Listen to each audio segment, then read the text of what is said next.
some of the young guys, I'm sure along the way have gotten into some bad habits because you're on a team that loses all the time. With Zach, it was always, how many points can I score? Can I make the all-star team? Can I get some individual recognition? I'm sure Billy's going to get him in a face-to-face conversation and say, you're a prolific scorer, and we love everything about that, but this is what you need to do for us to win games. And if Zach is sincere about all the good things in basketball come through winning, he'll make those changes. If not, he'll probably be moved along to another team. Zach, by the way, will be playing in his 7th year in the NBA upcoming for his 6th coach. That's not good. That blows me away just to even hear it. I mean, I knew about it, but 6 coaches in 7 years? Wow. And he's never had a winning season, never experienced that in the NBA. So he is like this raw lump of clay, and I think that Billy wants to mold him into a winning player because the physical gifts are off the charts. I'm a big Zach LaVine fan. I know you are as well. Yeah. I think that this is a guy that can be a really important piece on a team that can try to accomplish some lofty things. I know some Bulls fans think that he should be moved along. I think this is a guy that you want to keep on your roster. Shanowski, Schuster, 2 of Chicago's most accomplished NBA reporters, sharpshooters. New episodes every week on the Barroom Network.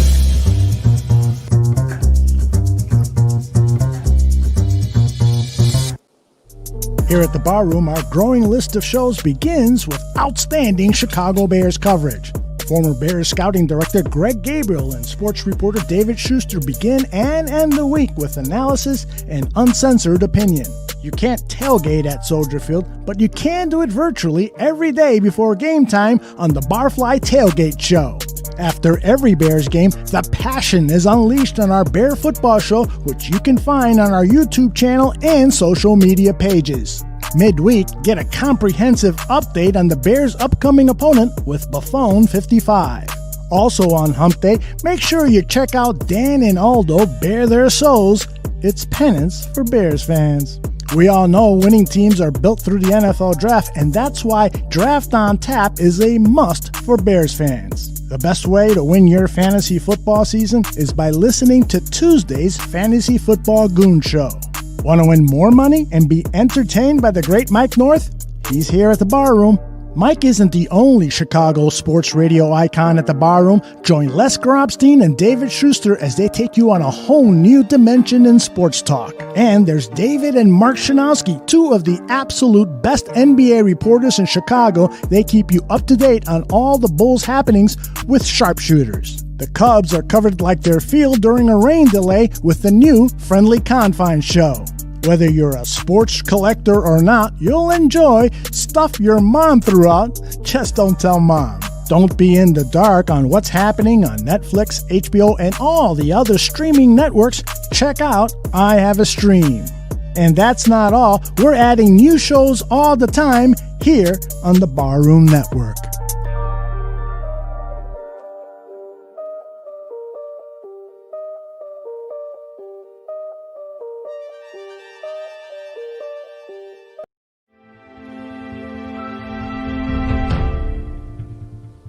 In Lovey's defense, the keys to the defense were the 3 technique and the will linebacker, because that's what they had in Warren, Sapp, and Brooks in Tampa Bay. So he had to have those guys. Well, we didn't have, if you remember the defensive line that we had with Dick and Greg Blosh was the defensive coordinator, we had these big monsters. Yep. 3 out of the 4 guys were Alex Brown was a small guy at about 250, 255, but the other guys were 350, 375, and 310. Between Taylor, Washington, and Daniels. Mm-hmm. We had to totally change the defensive line, and that's the year we took Tommy Harris, but he also said, he had to have a will linebacker. So in my office, there was, the cards for each of the players, and they had their height, weight, and speed. So Lovey comes in, and Lovey didn't know Lance.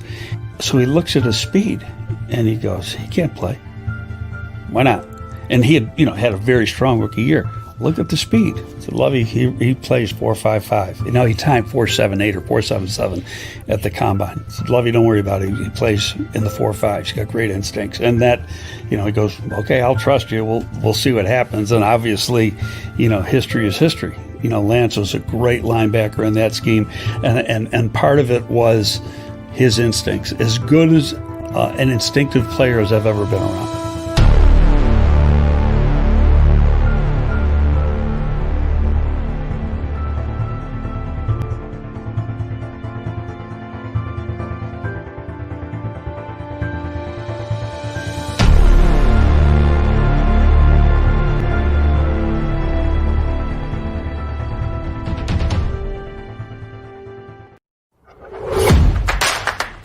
The following program is for mature audiences only. Football talk shows, most of them sound like this. Blah, blah, blah, blah. Not this one. That's because it features the former director of college scouting with the Chicago Bears. He worked on the staff that drafted, the likes of Devin Hester, Olin Kreutz, Lance Briggs. He's the man who takes shit from absolutely nobody. He's Greg Gabriel. Gabriel joins longtime Chicago sports reporter David Schuster. And this is, accordingly, Gabriel Schuster Talk Bears.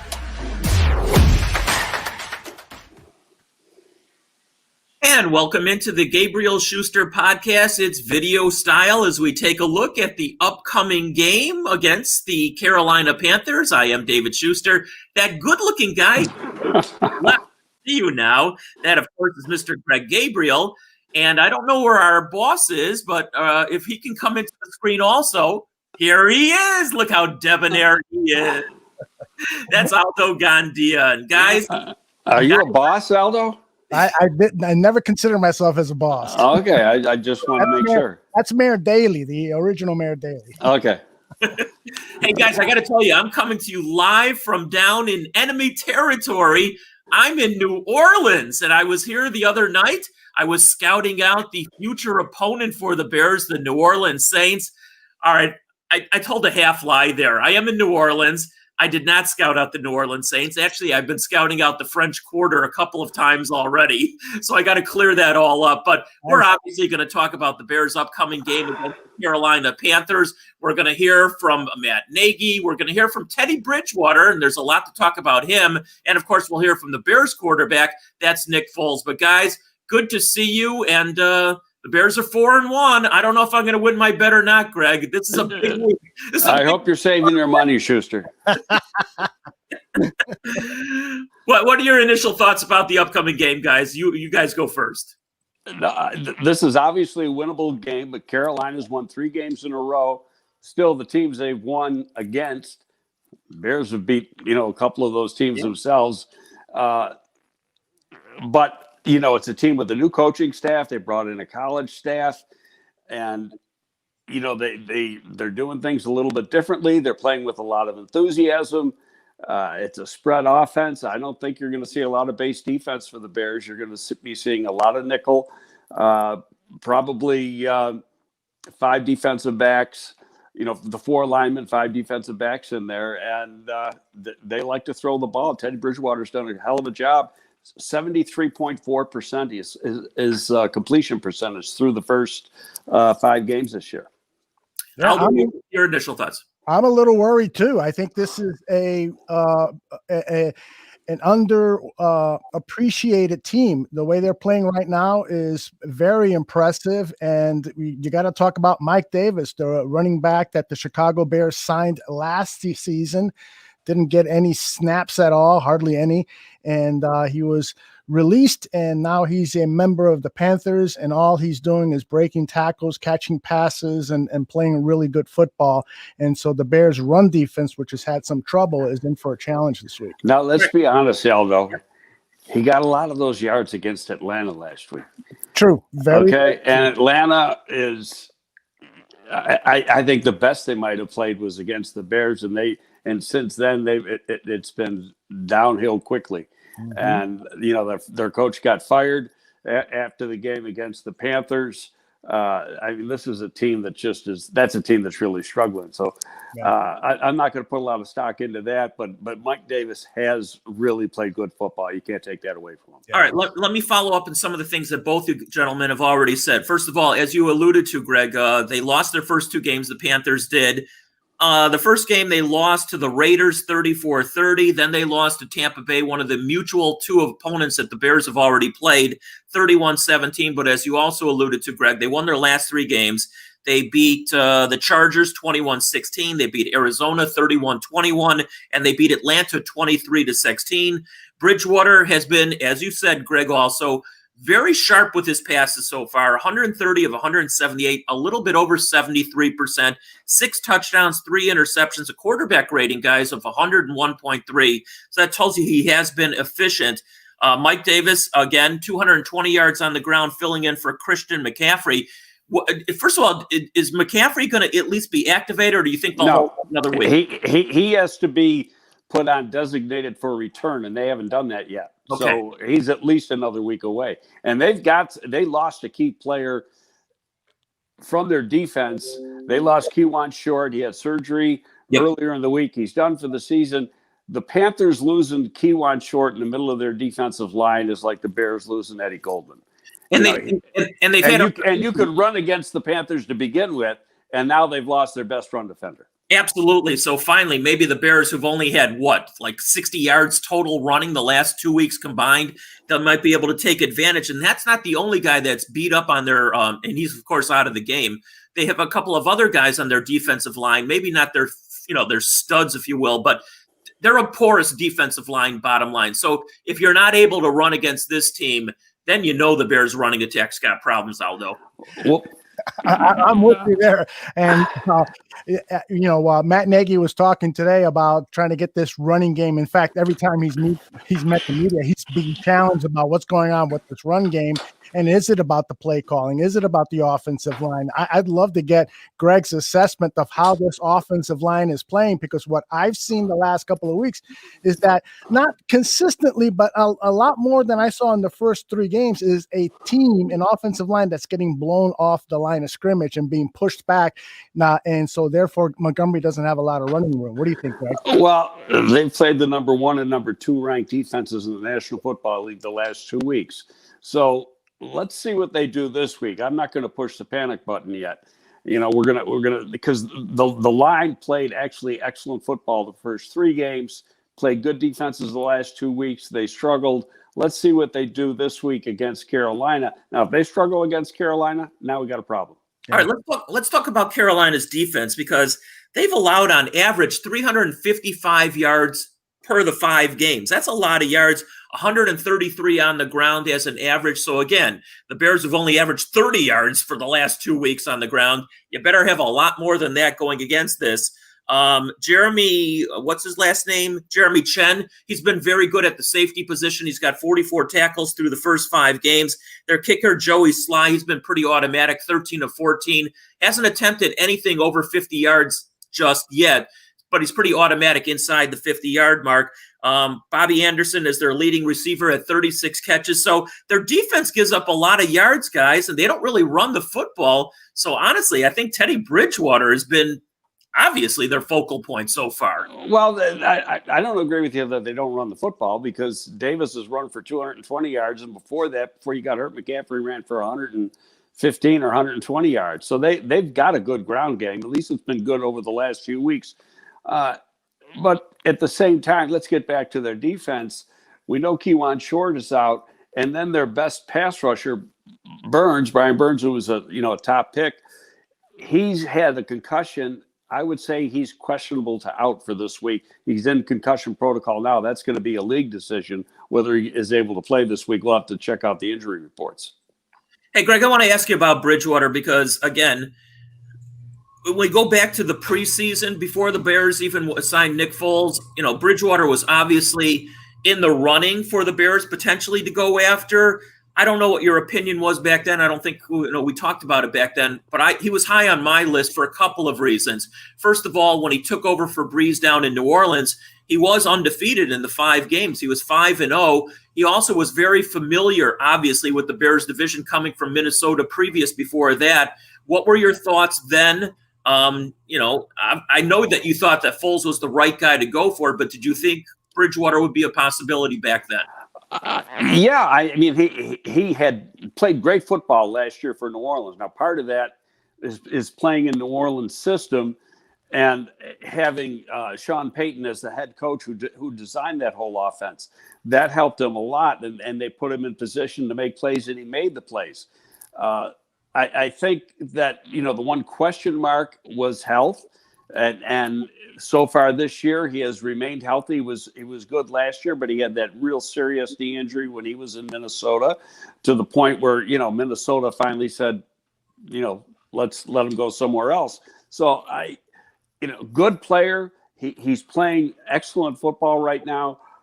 Would he have been a good choice for the Bears? I'm going to say this, and that is, under the circumstances of this year, had the offseason been different, and now when they made these decisions, we were already into the pandemic. It was at the beginning stages of the pandemic, but everybody knew things were going to be different as far as the offseason program. And I think the Bears made the decision to have somebody who the number one, the coaches were familiar with, and number two, he was familiar with the scheme, so he could step in and play without having to learn a whole brand new offense. Aldo? Yeah, I was a big fan of Bridgewater. I went up to Mankato a couple of times to see the Vikings practice, and I was just impressed with how he comported himself, what a team leader he was. He doesn't have elite passing skills, but he's a smart, dedicated guy. His coach with Carolina calls him the smartest quarterback he's ever been around, and that's quite a compliment. And so I was kind of hoping that the Bears would be interested in picking up Teddy Bridgewater, but it doesn't seem like there was really any serious interest. They had their mindset on Nick Foles. And but it is what it is, and I think Nick will eventually start to earn start to play to expectations. All right. Well, he's come twice from behind to win games. Yeah. So you can't take that part away from him. I don't know if we've seen Teddy do that I haven't watched Carolina that much. I watched their game last week. Mm-hmm. But aside from that, I don't know if we've seen him have to be in that type of situation where he has to play catch up. Right. All right. Let's hear from Bridgewater here in just a couple of seconds. We also should make mention that he is capable of running the football. I wouldn't call him a speedster by any stretch of the imagination. What does he have? He's got averaging about 5 yards a carry, 15 rushes for 73 yards. So that's just under 5 yards a carry. But here he is talking about the Bears defense that he is going to be facing this coming Sunday. It's a sound defense. Those guys, they play well in the red zone. They're great on third downs, and they're very sound. You don't really see them blowing many assignments. So, you just have to, be on point with your game plan from a protection standpoint to route running to run schemes. Just want to make sure you put yourself in the right position and not let them, the soundness of their defense, force you into negative plays. We want to make sure that we're efficient on first and second down, to put ourselves in position to be in those third and manageables. But also when we get to third down and manageable, we want to be able to convert. I think, over the past couple of weeks, we've gotten to third and manageable and haven't really had success. So we just want to make sure, of course, we're efficient on first and second down, but also, stand on the field, sustaining drives. Greg, I was taking a look. The Bears are going to be facing a lot of old quarterbacks this season. They've already faced a couple of old quarterbacks in both Rivers and Brady. They're also going to face down the road, the guy up at Green Bay, not once but twice. Matt Ryan wasn't exactly a young guy. Yeah, he's not either. So they are actually going against a younger guy this week. But I think Bridgewater's been a nice story down, and I'm happy for him because he did have that terrible leg injury up in Minnesota. He did prove himself down in New Orleans, and playing in those 5 games, I think, earned him, obviously, the chance to continue his NFL career. No question. And I think when he originally got that injury, there was people that were wondering if he'd ever even play again. So that he came back strong. He's playing good football. Watching that clip just a minute ago, he wasn't about to give anything away. He was saying all the right things.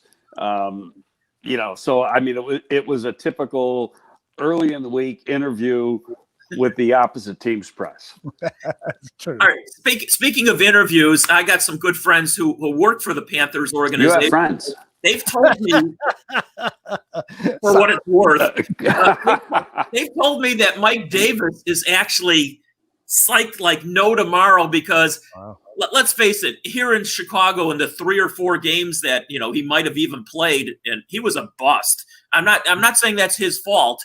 It's just that signing turned out to be a 0 for the Bears. and he is really apparently psyched up to show the Bears that they were wrong for, not signing him because he got a lot of money out of that deal, but for releasing him. But when a guy is that supposedly motivated for revenge, if you want to use that word, does that help in a football game or not, Greg?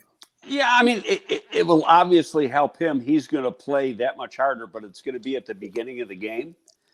You knock his ass a few times and get him on the ground and slow him up. That goes away quickly. Yeah, I'm not that worried about it. You hear about every time you hear you're playing against an opponent that has a player from your team, you hear the same story. Right.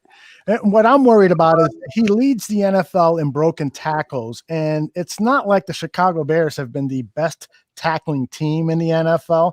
So that's what I'm worried about is what he's going to do with yards after contact. No question. Yeah, so that's an issue, and he is fired up to play this team. And Matt Nagy was asked about that.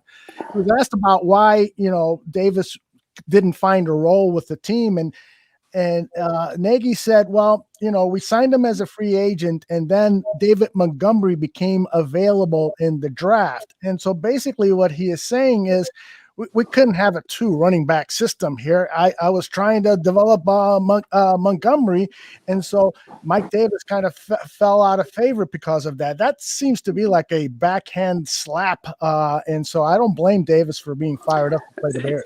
I think what reality is they felt, whether it's true or not, is they felt that he just wasn't a fit for the offense. Mm-hmm.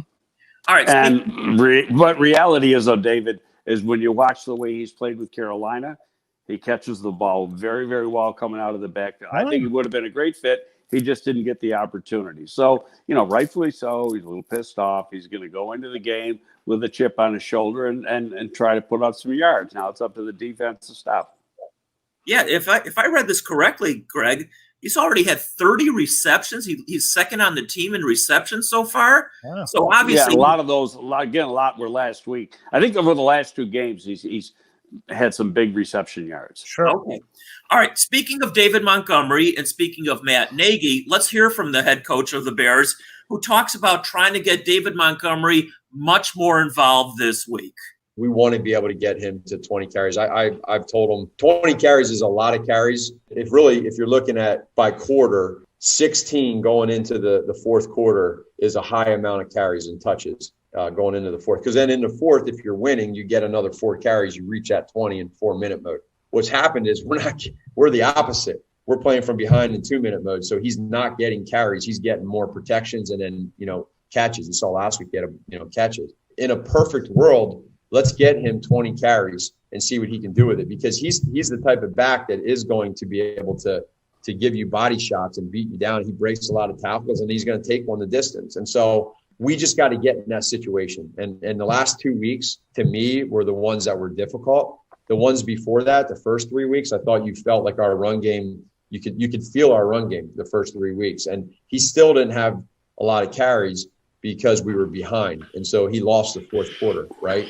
But it would be great to be able to get him those carries early on and then finish with him getting those carries in the end with the lead. Going to be really interesting, guys, because as we've already talked about, the Bears have not been able to do anything on the ground the last couple of weeks, albeit against better run defenses, no question about it. They have an opportunity this week to put up some yards, especially early in the game. And so I think this is a big week for David Montgomery. No question, but Carolina's going to go into this game thinking we got to stop the run first. So they'll probably play 7-8 men in the box and try to stop the run first. The key to this game is the Bears haven't been able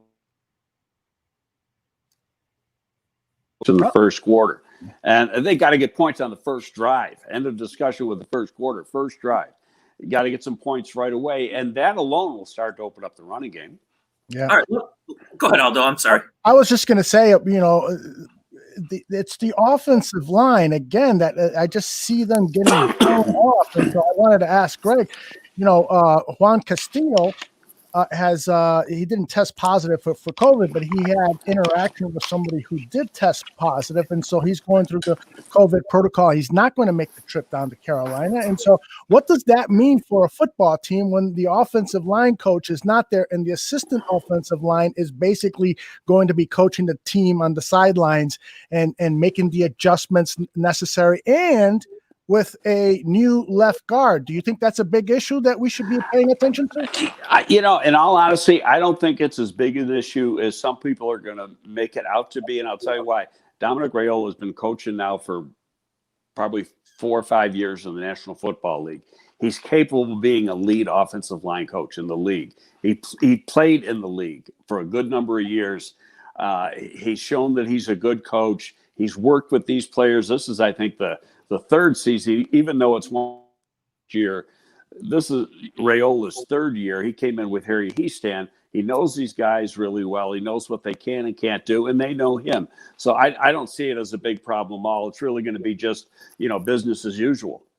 All right, Greg and Aldo, I got to ask you about this also. Speaking of running the football, Cordero Patterson so far, 21 rushes for 69 yards, a little over 3 yards a pop, obviously, and only 7 receptions in the first 5 games as well. Yet, and I'm one of his biggest fans, Hub Arkish, he wrote an article, I think yesterday. I couldn't read the whole article, unfortunately, because I don't have a subscription and I'm cheap. But he said that through the first 5 games, he's got Patterson being the Bears MVP. Did I miss something? I think Hub is smoking something. Okay. Well, hold on. Except for his return work, which has been very good. Excuse me. And you and I have argued about that a little bit. His return work, for the most part, he's put the Bears in pretty good field position. But as a running back, he's done nothing, and he's done really. He had a couple big plays as a receiver, but 7 receptions or whatever, that's nothing. Yeah. So it's. Do you want him on your team? Yeah. Can he make big plays? Yeah. Has he been the MVP? No way. Right. Yeah. I think anything. How about this? I mean, if you're going to make a case for him being the MVP, then you can say Graham's the MVP. And what happened to A-Rod?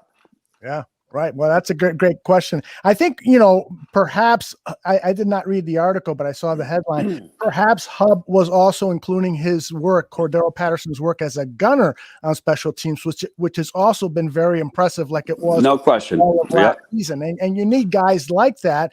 And so the versatility that he offers, but there's no doubt about it. Just like last season when Cordero had a slow start with his offensive production at the wide receiver position, and he didn't really start playing running back last year until I think midway part of the season. He had a slow start offensively and then started getting going. And then what Hub also said, I think I read it in the tweet, was, in terms of contract extensions, the Bears should be thinking about extending Cordero Patterson's contract. He's making $5 million a year now.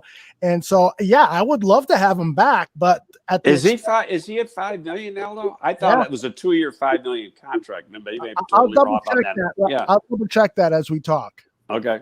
All right. Speaking of Graham, Jimmy Graham, I think he's already earned a lot of his salary through the first 5 games. He's been a nice, pleasant upgrade, obviously, from the tight end position. Conversely, Cole Kmet has not really done what we all anticipate he's ultimately going to help out this franchise with. Something tells me he is going to be much more involved this week. That's not to take away from Jimmy Graham, because as you guys both know, the Bears can utilize both guys, even on the field at the same time. But I think this is going to be a coming out party for Cole Kmet this week. I just got a feeling. There's a lot of people that think he's not getting snaps. He's getting a lot of snaps. Yeah. He's getting snaps in the run game. He just hasn't been involved in the passing game yet, and that'll come. And, I think people have pointed it out before. Rookie tight ends often don't have very good production for some reason. Let him get his feet wet. We're getting good production from Jimmy Graham. We're getting production from Harris. We'll go on from there. Okay, we talked about Teddy Bridgewater previously. Now let's talk about the Bears starting quarterback. Obviously, that's been Nick Foles. His numbers so far in the games that he has started, and actually in reserve also, 72 of 113, 680 yards, 5 touchdowns, 3 interceptions, QB rating of 83.9. He's had his moments, obviously, against Atlanta. Those were his best moments. He had some up and down moments in the other games as well. What is really interesting, guys, did you catch, and I know you did, when he had this animated conversation with Matt Nagy in the Bears' last game at Soldier Field? Anyway, here he is talking about that animated conversation. Yeah, I'd say, the animation, it was brought to my attention, obviously, answering questions, and it really wasn't as big of a deal as people think it was. It was more just Nags and I talking. I mean, I've known Nags for a while, so it was just me explaining, sort of my thought process in a situation of, a way to attack the defense. And that's part of our relationship as we go forward is, these are first games where he's called plays and I've been his quarterback, like where he's called plays. So just trying to think of different situations, maybe in my past where we've done certain things. I'm not trying to be revealing. That's why I'm not going to give you all that. But Nags and I are on the same page. There was nothing heated at all. It was just him and I just in the game, trying to get better, pushing forward. But, we were just having a good conversation. I was just, I saw something out there and I just really wanted to take advantage of it. I like the hats he wears. You guys got pretty cool hats yourself. I like the 2 hats he was wearing in both those video shots. I think we talked about this right after the game last week. I think a lot of that was about he wanted to hurry up the offense at that part of the game. And Coach Nagy was trying to slow things up a little bit. I think in that case, the quarterback was probably what was going on, and he had the Tampa Bay defense on their heels at that time. Right, and I think also what it shows is that Foles is not afraid to confront his head coach and say, this is how I want to run the offense. He's taking control of it in a manner that Mitch Trubisky never took control of because Mitch was the student all the time. And in this case, it's almost like Foles is saying, this is my offense, coach. Listen to what I want and how I want to run it. And that's, to me, pretty impressive. Foles started playing in this offense in 2012. It's now 2020. Mm-hmm. He knows the scheme, and he was working with Matt Nagy back then. So, I'm not going to make a big deal out of it. I think it was him being assertive, saying, "Hey, I think this would have worked," and letting the coach know that, and that's a good thing. Yeah, I agree. All right, guys, let's talk about the Bears' defense for right now. Individually. Roquan Smith, I think, so far has been really, really good. He's got 40 tackles through the first 5 games. Yeah, but he should have 50. Okay. He's missed a few too there, buddy. Spoken like a guy who worked in the front office, let me tell you. The Bears overall have 11 sacks. Khalil Mack and Akeem Hicks tied for the team lead, 3.5 apiece. Only 3 interceptions overall by the team defense. Is that just happenstance at this point? What do you make out of that, if anything? And we had one interception ruled incomplete because a foot was out of bounds or something. Eddie Jackson earlier in the week had a tweet or something, basically said nobody's throwing at him, and so he can't have interceptions if people don't throw at him. So he's like begging the other team, throw at me, please. Yeah, the Chicago Bears posted a really nice video of Eddie Jackson against the Tampa Bay Bucks, and he was mic'd up. And at the end of the game, Eddie was saying, they didn't throw at me once. They didn't throw at me once. How am I going to get interceptions if they don't throw at me? So he's letting people know that, opposing quarterbacks are staying away from him. The important thing. Go ahead, David. I'm sorry. I was going to say the game where Eddie Jackson had not 1 but 2 touchdowns, one on a fumble recovery, one on an interception. Was that not against Carolina previously? Oh, that part I don't remember. And don't forget, he had a touchdown this year called back on a play.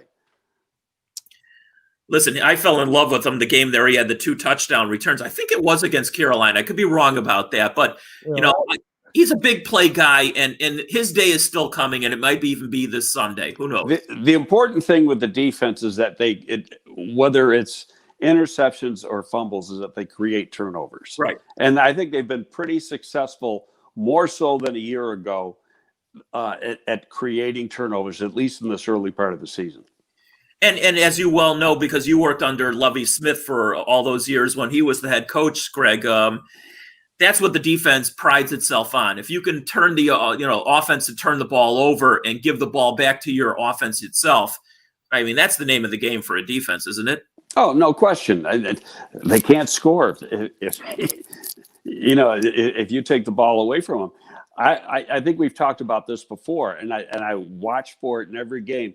Anytime you see the defense drop an interception, just keep watching.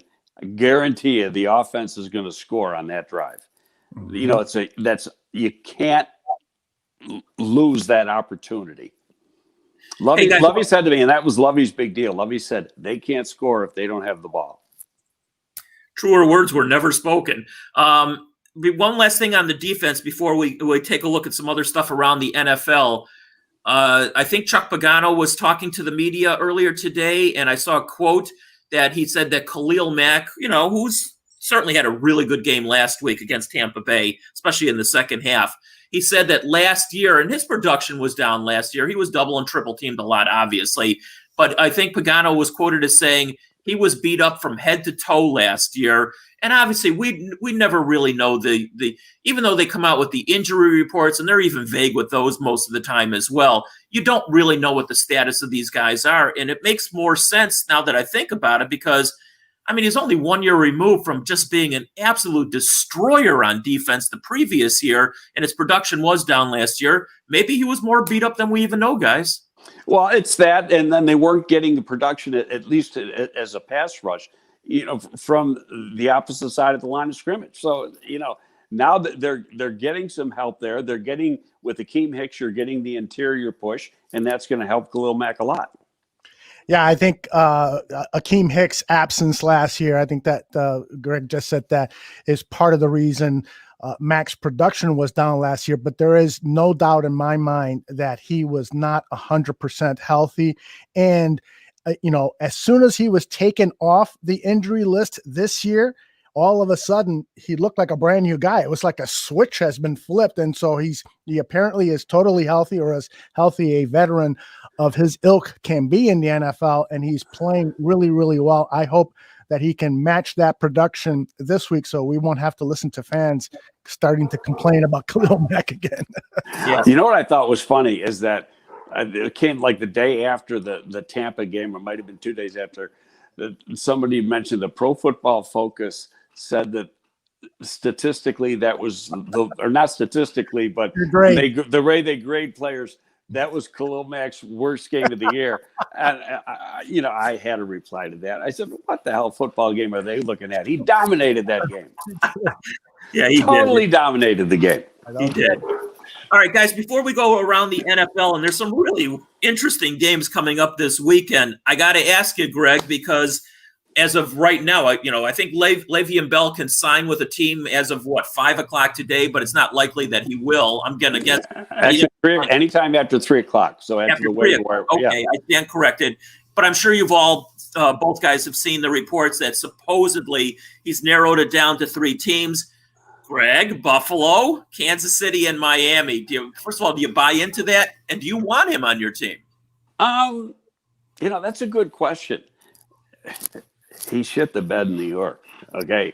That wasn't anywhere close to seeing the football player that we saw with the Pittsburgh Steelers. Now, obviously, he didn't have the offensive line.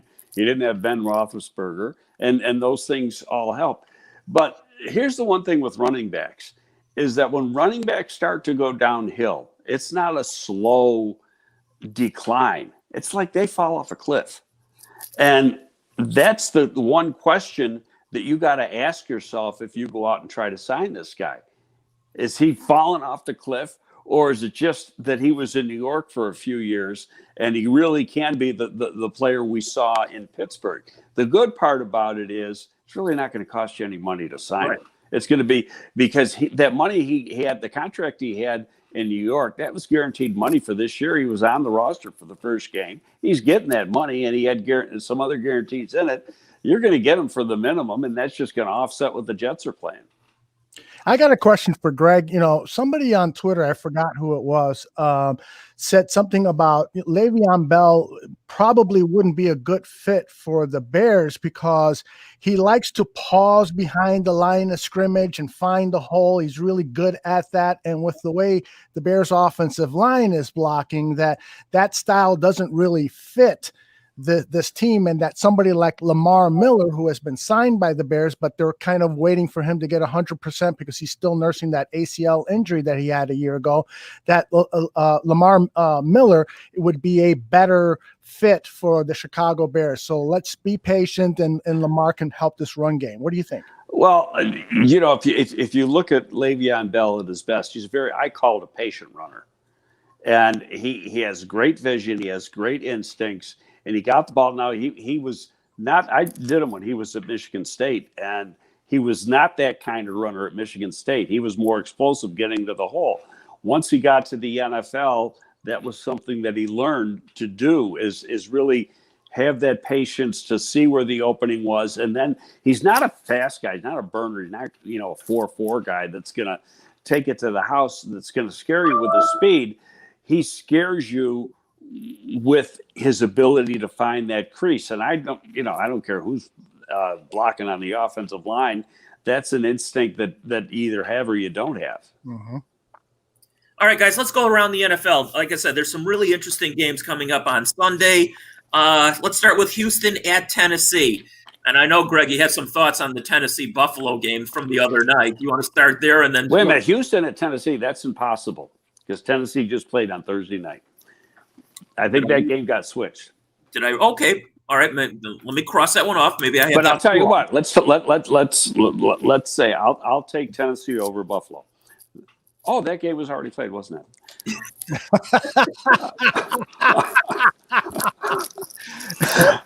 You're one of those guys who knows how to predict the past. I love that. All right, I do think that Texans-Titans game is still on the schedule. The NFL.com says it's on for October 18th at 12 o'clock. So the Titans will be playing on a very short schedule. Yeah. Really? For Tuesday? Oh, Tuesday to Sunday. Yeah. Boy, that's weird. You know what? My bad. I was thinking Thursday, and today's Thursday. Yeah. Okay. Being the fact that they got a real short week. Where's that game at? Is that in Houston? Tennessee. It's in Tennessee. I'll tell you. Now I'm going to go with the Titans then. Being that the game's in Tennessee. The only thing is that last week Houston with Romeo Crennel taking over as the head coach played their best football game of the year. Obviously, that showed that they had tanked for Bill O'Brien. They just weren't playing for him anymore. So it'll be a close game. I think. The fact that Tennessee, they hadn't played a real football game and had been out of practice for a while, in a way that helped them against Buffalo. They were geared up, ready to play. There was some fans at home, but now on an extra short week from Tuesday to Sunday, that could be tough on their bodies. I'd like to just add that. Am I straddling the fence or what? Yeah, of course you were. But I'd like to add that I think the Titans were really fired up against Buffalo because they were sick and tired of listening to the media and people criticized the fact that they were lax with their COVID protocols and so forth. And so they came out ready to prove to the nation that they didn't deserve that kind of criticism. And they kind of mocked the media in some of their post-game comments as they're walking off the field. Did they mock Florio at all? They should have. I think they probably did. No, because seriously, he comes out last week, like not even a week ago, he goes, "Oh, I was told that the head coach, Vrabel, is going to get suspended the rest of the year. The general manager is going to get suspended the rest of the year. They're going to lose their first-round pick." None of that happened, and none of it's going to happen. This, by the way, we should get a sponsor for Greg beating up on Florio every week. I don't know who that would be. Maybe some like NBC. NBC. Some hammer company, right? All right, let's move on. Cincinnati at Indianapolis. Burrows got his comeuppance, or welcome to the NFL last week. He's been good. Last week he was pounded into the ground Indianapolis now has got a couple of losses under its belt. I like Indianapolis at home, guys. Oh, I think this is going to be a blowout game on the Colts' part. They're going to come back strong. They gave that game away last week. And I think they're going to come back real strong. If they don't, then we got to worry about the Colts. They're not as good as we thought they were. Okay. Atlanta at Minnesota, combined 1-9 between these two teams. I think Atlanta, unfortunately, is going to remain winless. I think Minnesota wins this game, especially at home. Yeah, I think so. But Minnesota, after playing strong, a week ago down in Houston, they started off great in Seattle and then kind of fizzled out in the second half. But still, they're playing at home, and Atlanta's terrible. Where Romeo Crennel, has been a very successful coach and is highly respected. The guy who took over in Atlanta, not the same thing. Yeah. I think the only thing that can derail the Vikings is if Dalvin Cook, his replacement, I think it's Andrew Madison, who had a good game last week, but if he falters this week and they don't get a run game, then perhaps we can see an upset. But I totally expect the Vikings to prevail. Well, you know what's funny is I was listening to the radio earlier, just a little while ago, and I had to run some errands, and they had some fantasy guy on, and he was saying that this guy Madison should, based on what running backs have done against Atlanta over the course of the year, and not really in the run game, but more in the passing game, that Madison should have a huge game as a pass receiver. All right, continuing on, guys.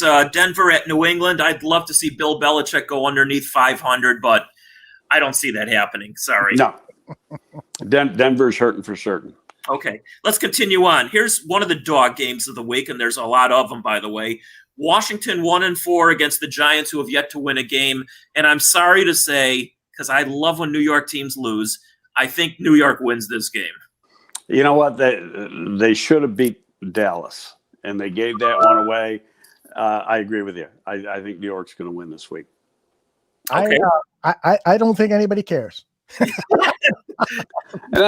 you know what? I like Ron Rivera a lot. So I'd like to see Ron win, but they don't have any players. No, they don't really have a good team this year. All right, Baltimore 4-1 at Philadelphia 1-3.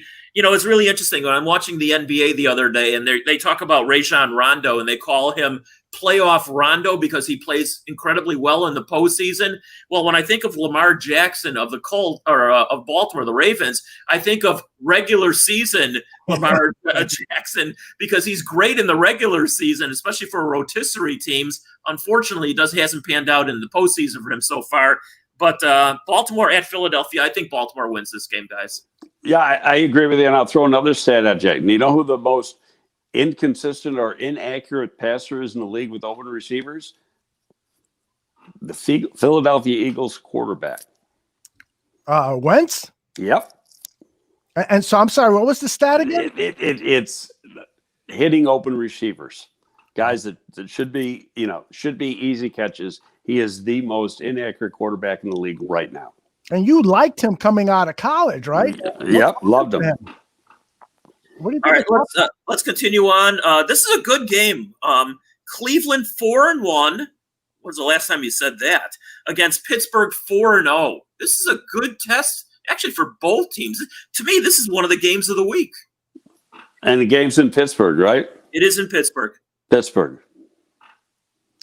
I just no question. I just want to say this. I was really, really high on Chase Claypool. In fact, I wanted him above Cole Kmet. So did I. Claypool is proving to be an outstanding player. He has a unique size, speed combination that you rarely see in the NFL. I mean, this guy I thought he was a can't miss player. And so I just want to say, I told you so. Well, I'm going to tell you, I don't disagree with you. In fact, I looked at him as a guy, this is a guy that at the combine, he was 238 pounds. He's probably playing around 230 right now. Mm-hmm. He can still, jump out of the gym and runs a sub 4.4. I thought this guy could be not only a wide receiver, but he could be your move guy too. Yeah. And create matchup problems that would just be unbelievable for the offense. And he's starting to show that in Pittsburgh right now. Yeah, I interviewed him down at the Senior Bowl, and I phrased the question like, there's a lot of people are saying that you'd be better off at tight end instead of playing wide receiver. And he looked at me like he was going to kick my ass, and he said, I'm a wide receiver. So whoever said that. But if but you don't put him in tight. Mm-hmm. All right. You move guy. Like the Bears are using Jimmy Graham. Now, Jimmy plays in tight sometimes. Sure. But, he was in New Orleans? Never. Yeah. No, that's one of the great things about Claypool is he's so versatile, and he's a very good special teams player, too. So, great special teams player. Yeah. So he's a catch, man. The Steelers got away with a good one there. Yep. All right, we go from the game of the week to the dog game of the week. Detroit 1-3, they should be winless. But Detroit 1-3 against Jacksonville 1-4. I'm predicting a 3-3 overtime tie, and no one cares. Who cares? I got to tell you now that when you said 3-3 tie, I was at a game that was a 3-3 tie. God, very early in my career. Kansas at Kansas State when both schools stunk. Ugh. And it was the worst football game I was ever at. I'd love to see another 3-3 tie in the NFL. Bring us back to those days of the NFL films, but it's got to be a muddy game with lots of rain and injured players and stuff. Let's. And where's it in? Detroit in the Dome? No, this one's in Jacksonville. Well, it could rain there. Never know. There you go. Yeah. Could have a hurricane. Here's another dog game. The Jets 0-5, Miami 2-3. One New York team will remain winless, and that'll be the New York Jets. What do you think on this game, guys? I agree with you. Miami's actually playing pretty good football. Yeah, I agree. Don't you think Adam Gase is going to be really revved up going back down to Miami for this one? Yeah. He's holding water right now. Yeah. All right, Green Bay. This is the battle of the future Hall of Fame quarterbacks. Green Bay 4-0, Tampa Bay 3-2 at Tampa Bay, guys. What's at Tampa? I thought it was I was thinking that game was at Green Bay. I hope Tampa wins. I think Green Bay will win. I'm going to say Tampa Bay wins this game. Yeah, okay. I got a feeling the Bucs are going to bounce back if they really are as good as we thought they were 2 weeks I don't ago. think they're that. I think they're an 8-8 team myself. Yeah. The thing that is troublesome for them is that Evans has not practiced, their wide receiver has not practiced. I don't think Godwin is ready to come back, so Brady may not have anybody to throw to. So if that's the case, I mean, that game, Aaron Rodgers is going to throw for a minimum 3 touchdowns. He's so red hot right now. So yeah, it's probably going to be a Packer win, but boy, I'd love to see the Bucs upset them. All right. Hey, just before you get into that, I just went onto the Carolina website, and Brian Burns was limited in practice today, so he's got to be out of concussion protocol. The other defensive end, Gross Matos, still did not practice. Right. We already know Kewan Short's out, and then limited practice for Dante Jackson, Zach Kerr, an offensive lineman, Curtis Samuel, a wide receiver, Farrell Cooper had a full practice, another wide receiver, and then a guard, Schofield, did not practice, so it wasn't injury related, and Tyler Larson, illness. Oh, there's no doubt about it. Carolina is beat up, especially on the defensive side of the football. The Bears underline should take advantage of that this week offensively. I don't know what the weather's going to be like. That's almost immaterial to me. But if the Bears don't put up some points in this game, something is wrong somewhere. Well, then we can bitch, and you can be your cynical self on Monday. And no doubt I will. Okay. All right, 2 games on Monday night, real quickly, guys. And I know this one's near and dear to you, Greg. Kansas City 4-1. At Buffalo 4-1. Well, at Buffalo with no fans in the stands, and that makes a big difference. I got to go with Kansas City because of the short week that Buffalo had in this game. I got to ask you, Greg, was Buffalo exposed on Tuesday, or was that just an They forced 4 starters on defense out of the game? Okay, and including both starting corners. I was shocked how easily they went down. So, yeah, those injuries clearly an issue. All right. Yeah, I mean, excuse me. And if you lose your starting corners, you're hurting big time. Two last games. First one on Monday night. Arizona 3-2 at Dallas 2-3. Dallas obviously losing Zach Prescott. I felt bad for the guy, although I guess Jerry Jones now is going to give him the money. I'll tell you what, I'll go break my leg if someone wants to give me $100 million now, or ankle or whatever. Yeah, I'll give up an arm. He's not going to give it to him until the end of the season. Trust me. And he still might not give it to him either. I don't know. He'll give him something, but Jerry's got a little more leverage than he had, a week ago. Sure does. All right, guys, one last prediction, and it's the game that we've been talking about most of the podcast here. The Bears 4-1, the Panthers 3-2. I think the Panthers are a 3 or 4 point favorite in the game, guys? They're playing at home. They're going to have some fans there, I think. Okay. It's interesting. The Bears are 4-1, but their point differential is only +5. That tells you they've obviously been in close games so far. I think this is going to be another close game. I got Carolina winning it 24-23. Sorry, Greg. Of course you got Carolina winning it. That's why I'm going to go 24-21 Bears. I'll go break the tie. But I went against the Bears last week, and I shouldn't have.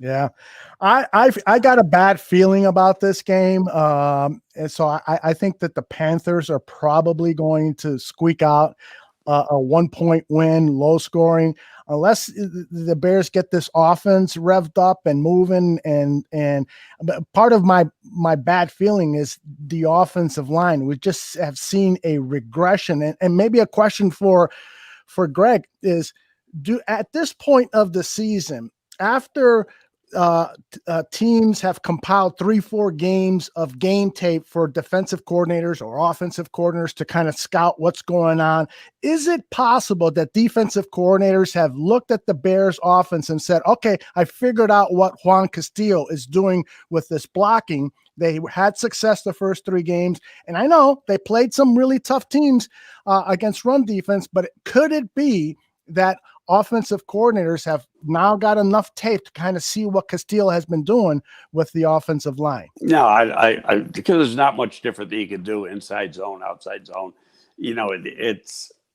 I think they just got into a situation where they're playing tough teams as far as running the ball. And actually the Colts were real tough, except for one play. They gave up one long run late in that game last week, and that was about a 35 yarder or something. Except for that, they stopped the run last week too when they lost the game. I just think it's who the Bears have been playing, and has nothing to do with what they saw on tape. Now you can use that argument for defenses saying, okay, we've got a pretty good idea of what Matt Nagy's going to do, what Matt Nagy's going to call. The only advantage that the Bears have is now you're into your 3rd week with Foles as a starter, and except for the change at left guard, we don't know really who's going to start at left guard. You think Alex Bars is, but they're going to withhold that until the end of the week. Yeah, I think Foles is going to get better every week. I think we're going to, they took some shots last week. I think they're going to take some more shots this week. You just got to hit them. Key to the game, like I said earlier, you got to score early. All right, well, win or lose, we will be back, of course, here on Monday with a full, and I do mean full recap and analysis of the game on Monday. And guys, as I bid you adieu, I am headed back to the French Quarter. Oh, have fun. Now that you were down there, was it crowded? Not as crowded as has been obviously in the past, but listen, this is a party town. Anyway, you'll look. I know. I've been to the Quarter a number of times. Yeah, it's semi-subdued. I won't call it totally subdued. It's semi-subdued. Okay, so all 3 of us have been to the Quarter. Which one of us, raise your hand, has vomited on Bourbon Street? Which one has it been what? Who has vomited on Bourbon Street? How about the street next to it? How about never happened to me? And let the record show Aldo was the one with his hand raised. I know. And he put it up quick. I did. I remember it like yesterday.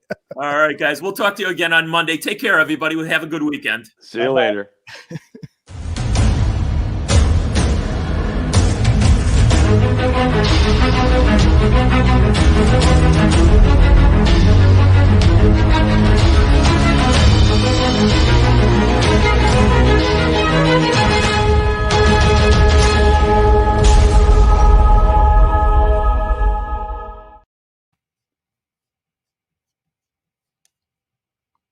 I'm all by myself. Should I do a whole show by myself?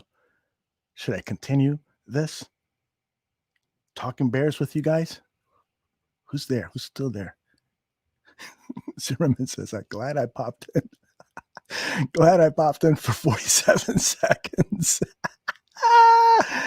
We got 26 people still watching. We should talk more. Schuster had to go party. Michael is saying, do it. All right, we're going to talk a little bit more.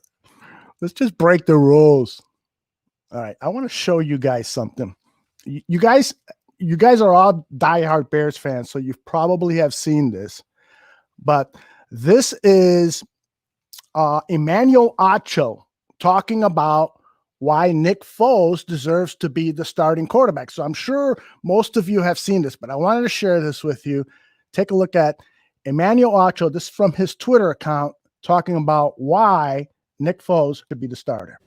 Nick Foles is exactly who should be starting for the Chicago Bears, and he will show you why in just 13 seconds. The game is on the line. The Bucs are in an all-out blitz. They're bringing more than the Chicago Bears can block. Nick Foles recognizes that. He motions Montgomery back. But watch what he sees first. Shaquille Barrett, who was blitzing, he gives a quick little hand signal to the safety, Winfield. He says, hey, I'm calling my blitz off. I'm going to now peel the running back, meaning if the running back releases, he's on me. So Foles sees that first. Now listen to the communication afterwards. He says, hey, three's dead, three's dead. He talks to his left tackle, Charles Leno. Talking to his left tackle, Charles Leno, he says, hey, 1, 2, 3. Shaquille Barrett, he's dead. He's not blitzing anymore. He's going to peel the running back. Charles Leno's like, okay, bet. We good then. Now listen to the next communication. After Foles says that, he now talks to Allen Robinson. And he says, hey, rub. When Shaquille Barrett peels, I need you to rub Shaquille Barrett so that David Montgomery can be set free. And just like that, in 13 seconds, Nick Foles wins the game for the Chicago Bears. That's exactly why that man deserves to be the starter. Who can argue with that? I mean, he has a mastery of this offense in a way that Mitch Trubisky does not. And Mitch has better athletic talent, probably has a better arm, can run as probably in the top 10, definitely top 10 running quarterbacks, and maybe as high as top 5. But he just hasn't been able to handle the intellectual part of the game, the processing part of the game. His mechanics have been bad. And so that's why Nick Foles kind of is starting to excite me a bit, because he just can command the team in a way that Trubisky can't. So what are you guys saying here in the chat? Zimmerman saying that he hadn't seen that video yet by Acho and that it's nuts. Dark Soul Quiz says, Bears been playing real tough lately. I just love the fight that they have. I'm with you, man. I am excited about this. I am worried about this game against Carolina, but I'm always want to be the naysayer here. I think this could be kind of a trap game. We've got the Rams afterward, and that's going to be a test. I'm a little bit worried about the offensive line. I don't think that they have even announced who is starting at left guard. We saw Alex Bars come in, and on their very first play, Vita Vea burst by him and sacked the quarterback. And then he settled down and started playing better. But I also think that the Bears have a high comfort level with Rashard Coward, and so he might be the left guard. I keep thinking, well, wait a minute. This guy started off Coward, a guy that we love. He's been on the bar room before. He started off on the defensive line. They moved him over to the offensive line. He was studying to be a guard, but then they moved him out to the offensive tackle position because of injuries last season, and he played a handful of games, a half dozen games at offensive tackle. These games that he played were all on the right side. Now they're moving him to left guard, so I'm just worried that they're throwing a lot at a guy who was playing defensive line. So that's my biggest concern going into this Carolina Panthers game is who's going to win the line of scrimmage. Let's see what Zim is saying. He's totally agree. Foles has the mental ability that Mitch doesn't. Mitch's physical talent is through the roof and definitely NFL caliber, but it doesn't feel like his brain has caught up yet. Totally agree. Dark Soul, we had that one already. Let's see what Michael's got to say. Believe it or not, Draft Dr. Phil and RPO both did great breakdowns of the game. Nagy called a pretty decent game, and Bowles called a crazy game. Not surprised at all by that. Draft Dr. Phil always does great breakdowns. And so I'm going to leave you guys with this. Tonight, Draft on Tap, 8 p.m. Central. It's going to be me. It's going to be Danny Shimon, and it's going to be Neil Stopchinski. And we've got a really cool premise. I don't know if you saw the first show 2 weeks ago, but what we are doing is I'm going to play the role of the general manager of the Chicago Bears. Neil and Danny are proven scouts. They know how to scout guys. And so we are going to basically prep all of Bears fans for the upcoming 2021 draft. And in tonight's episode, the first episode was kind of an all-encompassing look at the Bears' previous drafts. We talked draft strategy and so forth. That show is available on our Bears Barroom channel if you want to go back and look at it. Now, tonight's show, we're going to start looking at specific position groups. And where else are you going to start, of course, but you got to start with the quarterback.